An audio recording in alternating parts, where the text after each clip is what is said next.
This is Dean Johnson from the TV show Hometime. In this short video, we'll show you useful tips for the framing for a porch. Over the last 10 years or so, we've been helping a contractor friend of ours restore a lake home.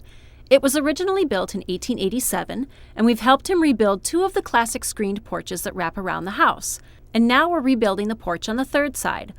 On a restoration, it's important to pick the right materials: flooring, siding, ceilings, and last but certainly not least, the framing. Now here you for sure want to use pressure treated lumber. It's going to have the copper azole in it, which will help protect it from termites and fungal decay. And as you've seen from our past projects, it comes in all the different sizes that you need for posts, joists, beams, and any other framing lumber.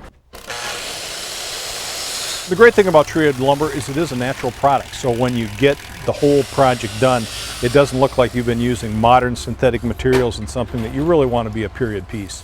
A product that is very sturdy, long-lasting. You don't have to worry about bugs and ants getting into it, and it's great to work with.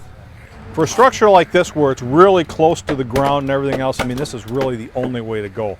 We took our ledger board, put that up first, did that based on the height of where our finished floor will go, so you can see when we come out here, we'll be at a real nice height.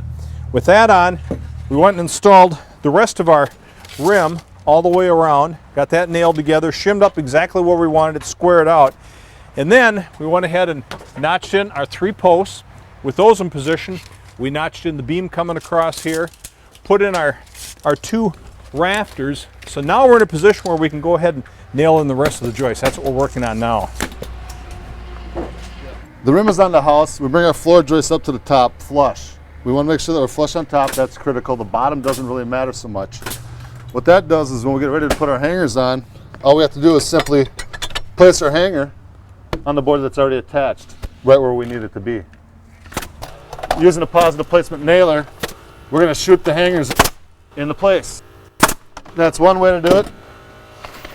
Or you can always buy the old trusty hand nails and do it by hand.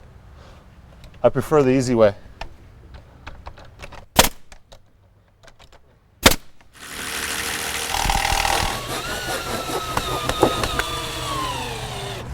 Okay, moving on to the rafters now. The ends of these are kind of interesting. I guess I would call them architecturally accurate.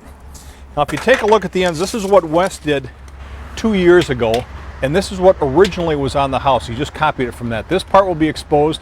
The roof comes right over the top of that, and then we'll put a decorative board right underneath that area. Be very nice. To install these, it works great to have a 3-man crew. 1 guy doing the cutting, 2 guys doing the installation. You just hand them up, they put them in position, and nail them true. The easiest way to do multiple rafters like this is once you establish the pattern, just trace that pattern onto the next board. Using a circular saw, make the cuts you can, grab a handsaw, and finish it off. Well, it's nice to get to the point where all the construction's solid, all the framing's taken care of. Now we can do all the things that make it look like something that was built back in 1887. That's the fun part. The preserved wood in this video is Wolmanized outdoor wood. We've often used it on our show. The Wolmanized brand has a long history of resisting termite damage and fungal decay. For more information, visit wolmanizedwood.com.